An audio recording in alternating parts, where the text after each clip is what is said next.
प्रिय मित्रों, आपको प्रभु यीशु के नाम में पुनः जय मसीह की। मैं विश्वास करता हूँ आप ठीक होंगे।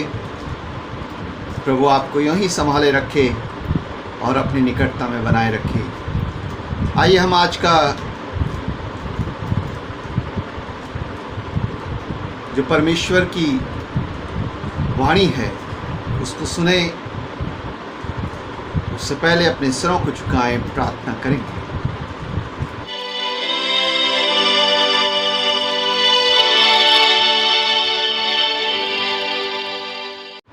स्वर्गीय पिता, हम आपके पवित्र चरणों में आते हैं और यही याचना करते हैं कि आप हमारे मध्य उपस्थित हों, उससे आशीषित होते चले जाएं। प्रभु यीशु के नाम में प्रार्थना मांगते हैं, आमीन। प्रिय मित्रों, आज बहुत से जगह, बहुत से स्थानों में एक बात विशेष कर दिखाई देती है। वो है कि हम सब इस बात को प्रोक्लेम करते हैं कि हम परमेश्वर के दोस्त हैं, हम परमेश्वर हमारा मित्र है। लेकिन आज हम देखेंगे सच्चे मित्र हम कैसे बन सकते हैं। तो आज का जो मेरा टॉपिक है वो टॉपिक है how can we make friend of God. जो फ्रेंडशिप है, उस फ्रेंडशिप का बेस जो है प्रियो फेथ होता है, विश्वास होता है,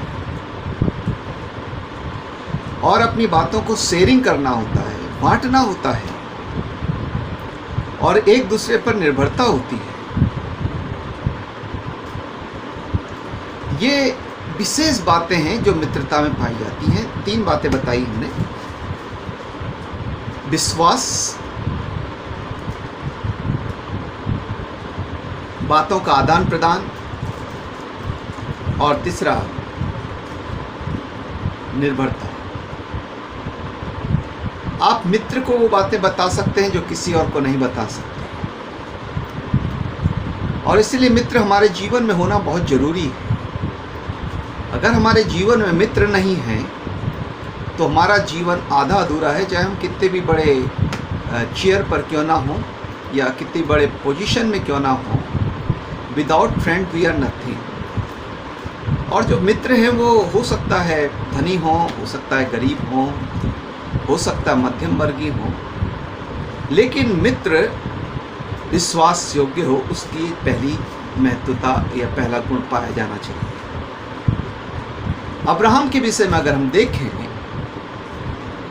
तो हम देखते हैं वो परमेश्वर के साथ मित्रता का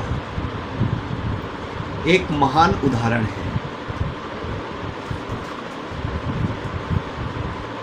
आइए हम देखें अब्राहम के जीवन से कि अब्राहम के जीवन में ऐसी कौन सी क्वालिटीज थी, ऐसे कौन से गुण थे जिसके माध्यम से वो परमेश्वर का एक बहुत अच्छा मित्र बना, और परमेश्वर उसे मित्र कहते हैं। अगर हम उत्पत्ति 12 अध्याय 1 से 9 पद पढ़ेंगे प्रियो, आप पढ़ लीजिएगा, वहाँ पर बहुत सारी बातें आपको मिलेंगी। लेकिन हम उन बातों में क्या बातें हैं, मुख्य बात देखना चाहते हैं। जो पहली बात है इन 12 अध्याय उत्पत्ति के 1 से 9 पद के अंतर्गत कि उत्पत्ति 12 1 से 5 के अंतर्गत अब्राहम परमेश्वर की आज्ञा विदाउट एक्सक्यूज, बिना बहाने मान लेता है। अब्राहम ओबे गॉड्स कमांडमेंट विदाउट एक्सक्यूज, बिना किसी बहाने के अब्राहम परमेश्वर की आज्ञाओं का पालन करते हैं। तो परमेश्वर ने उससे कहा कि अपने देश को छोड़, उस देश को जा जो मैं तुझे दिखाऊंगा।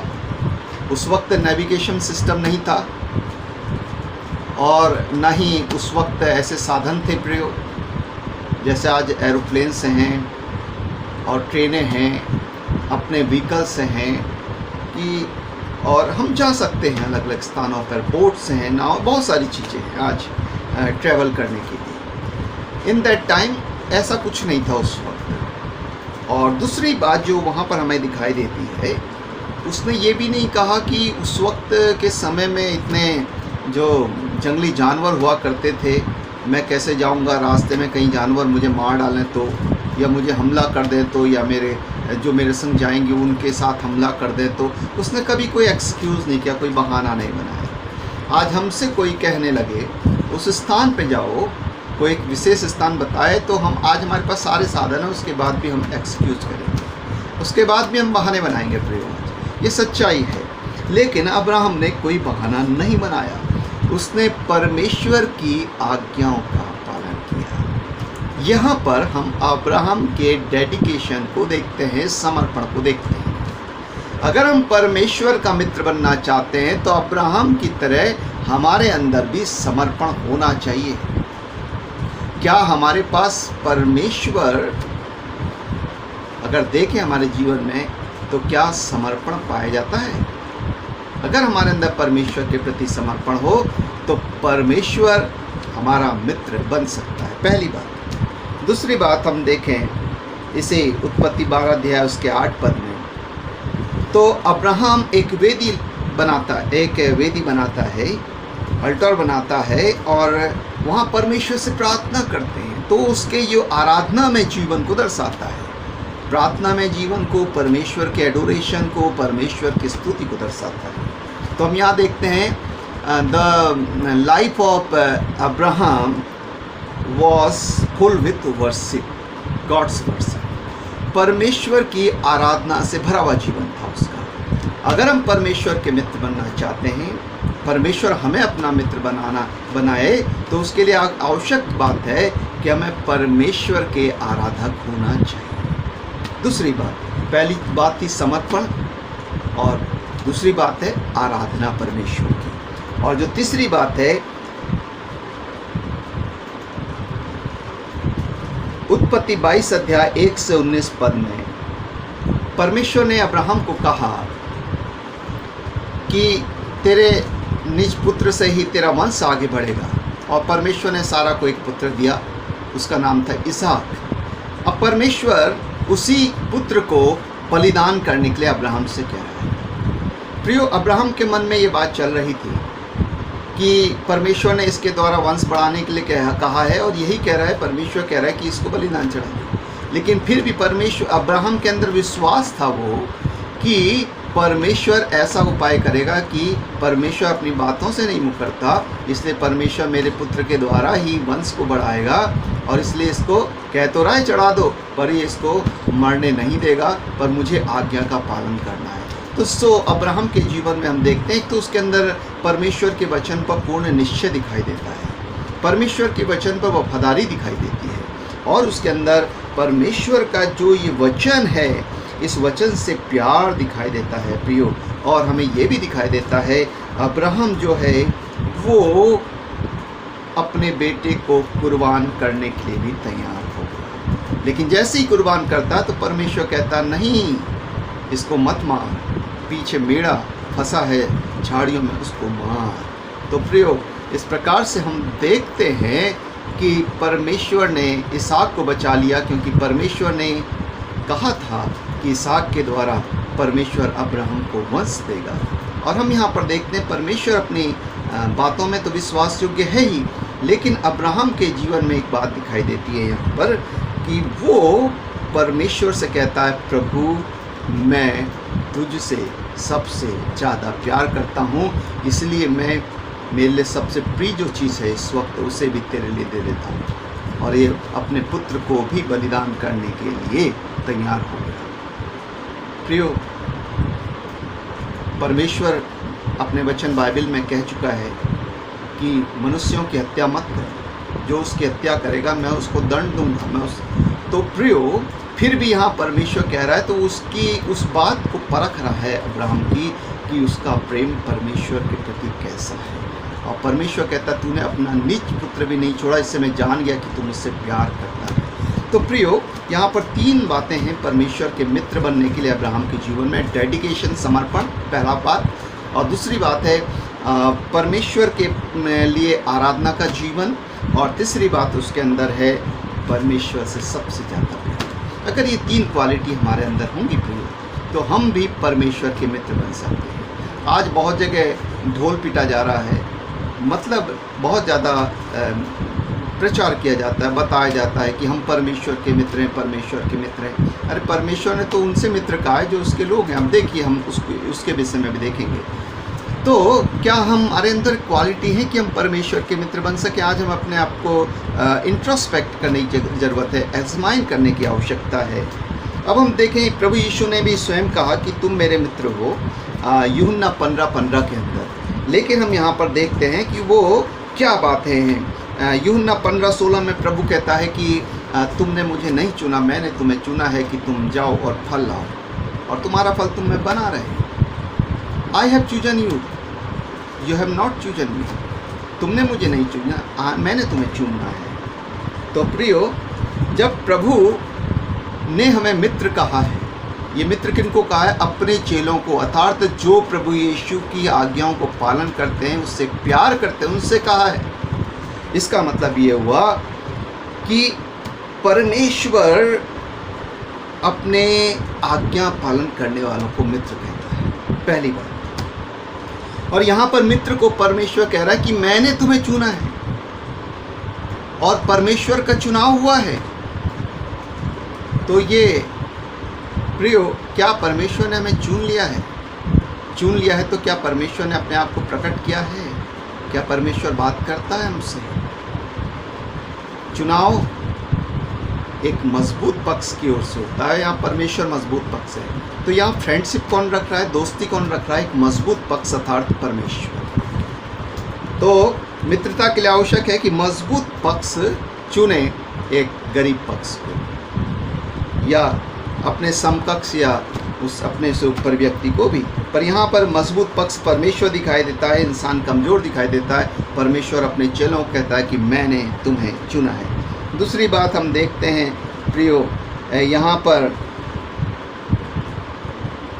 दिखाई देती है यूहन्ना 15:12 के अंदर कि अगर तुम मुझसे प्रेम करते हो तो मेरी आज्ञाओं का पालन करोगे, एक दूसरे से प्यार करोगे। हैं, यूहन्ना 15:12 में लिखा है कि तुम आपस में प्रेम करोगे। यीशु ने कहा एक दूसरे से प्रेम रखो। और जो मित्रता है उसके अंदर भी हम देखते हैं प्रेम बहुत ज़रूरी है। और जो तीसरी बात हमें दिखाई देती है यूहन्ना 15:13 के अंदर, प्रभु कहते हैं कि इससे बड़ा प्रेम कोई नहीं हो सकता कि मित्र के लिए कोई अपना प्राण दे। और वहाँ पर प्रभु यीशु बता रहे हैं कि प्रेम कितना बड़ा है। और प्रभु यीशु जब मित्र कह रहे हैं अपने लोगों को, तो इसका मतलब है कि वो मित्र अपना जान दे रहा है, और प्रभु यीशु ने हमारे लिए अपनी जान दी है। उन्होंने भी हमसे बहुत ज़्यादा, सबसे ज़्यादा प्यार किया है। प्रभु बता रहे प्रेम की परिकाष्ठा क्या है। और इसके बाद हम यूहन्ना 15:14 में देखते हैं कि प्रभु कह रहे हैं कि मेरी आज्ञाओं को मानो, अगर तुम मेरे मित्र हो तो तुम मेरी आज्ञाओं को मानोगे तो तुम मेरे मित्र हो। तो यहाँ पर एक डेडिकेशन दिखाई देता है आज्ञा पालन करने का। तो हमने देखा कि मित्रता में 4 बातें हैं यहाँ पर दिखाई दी हैं। प्रभु यीशु जब मित्र कह रहे हैं अपने चेलों को, तो उनके अंदर प्रभु उन्हें चुनता है, पहली बात। और दूसरी बात, उनके अंदर प्रेम होना चाहिए, और प्रभु अपना प्रेम को दिखाता है। और समर्पण भी बता रहा है कि तो अगर मैं तो प्रेम कर रहा हूँ, मेरा समर्पण तुम्हारे प्रति है, डेडिकेशन है, लेकिन तुम्हारा भी होना चाहिए। अगर तुम मुझसे प्रेम करते हो तो मेरी आज्ञाओं को मानोगे, प्रभु कह रहा है यहाँ पर यूहन्ना 15:14 के अंदर। और डिसाइपल्स के अंदर या चेलों के अंदर प्रिय ये बातें दिखाई देती हैं कि वो परमेश्वर के आज्ञाओं को मानते रहे। डेडिकेशन दिखाई देता है। मित्रता के लिए जो शर्तें हैं, डेडिकेशन, समर्पण उनके अंदर दिखाई देता है। वो प्रभु यीशु की आज्ञा पालन करने के लिए प्रिय चेले अपनी जान देने तक विश्वास योग्य रहे, और बहुतों ने तो अपनी जान भी प्रभु के लिए दे दी। दूसरी बात, उन्होंने अपनी मृत्यु तक परमेश्वर से प्रेम किया और प्रेम करना लोगों को सिखाया।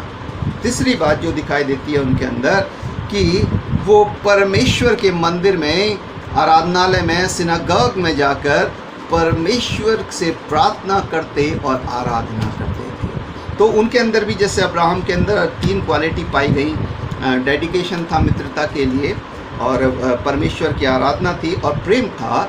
वही बातें यहाँ पर हमें दिखाई देती हैं कि जो ये डिसाइपल्स हैं प्रभु यीशु के, उनके अंदर भी 3 बातें हैं। उनके अंदर भी डेडिकेशन है प्रभु के लिए, वो आज्ञा मानते हैं जीवन पर्यंत, और प्रेम करते हैं अपनी जान से बढ़कर प्रभु को, और तीसरा आराधना करते हैं। अगर हम सच्चे मित्र बनना चाहते हैं प्रभु के लिए, तो हमारे लिए भी आवश्यकता है कि हम परमेश्वर के प्रति समर्पित हों।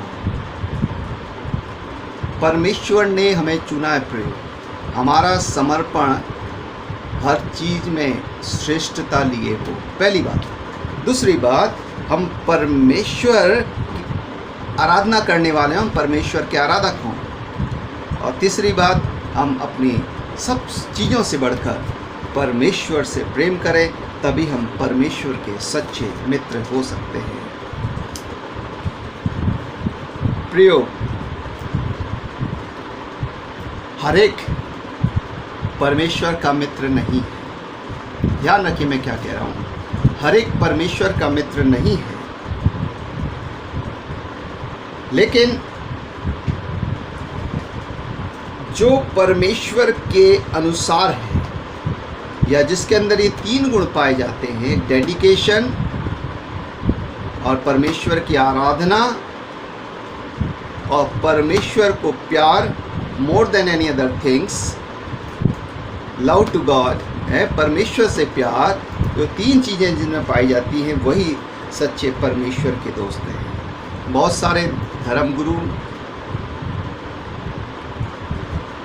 भी आज प्रभु के मित्र बनना चाहते हैं, बहुत सारे लोग प्रभु के मित्र बनना चाहते हैं। सबके लिए आवश्यक है कि हम तभी मित्र बन सकते हैं जब इन तीनों चीज़ों में खरे निकलें। जब हम प्रभु के सामने पाए जाएंगे, तो प्रभु हमसे, हमारी जब तारीफ करेगा उन महान लोगों के सामने जो शायद हमारे अधिकारी रहे, कितना अच्छा लगेगा। प्रभु कहेगा कि वास्तव में तुम मेरे सच्चे मित्र रहे, तुम मेरे सच्चे दोस्त रहे। काश हम में से हर एक श्रोता प्रभु का सच्चा मित्र बने। हम कहते तो हैं हम यीशु मसीह के सच्चे मित्र हैं, हम प्रभु के सच्चे मित्र हैं। प्रभु हमसे तो कहता है तुम हमारे मित्र हो, पर क्या ये मित्रता की क्वालिटीज़ हमारे अंदर वास करती हैं? क्या हम परमेश्वर के मित्र होने लायक हैं? आज परखें अपने आप को, प्रभु के सामने अपने आप को अर्पित कर दें और परमेश्वर के आशीषों में बढ़ते जाएं। God bless all of you. प्रभु आपको अपने अनुग्रह में, अपनी मित्रता में बनाए लिए चले। आइए हम प्रार्थना करें। धन्यवाद प्रभु यीशु, आपने हमारी प्रार्थना को सुन लिया है। हम सबसे ज़्यादा आपसे प्यार करें, हमारा समर्पण सच्चा हो और हम आपके आराधक बने, हमारा जीवन आपको भाए, हम आपके सच्चे मित्र बने। प्रभु यीशु के नाम में प्रार्थना मांगते हैं, आमीन। God bless you. प्रभु आपके साथ। जय मसीह।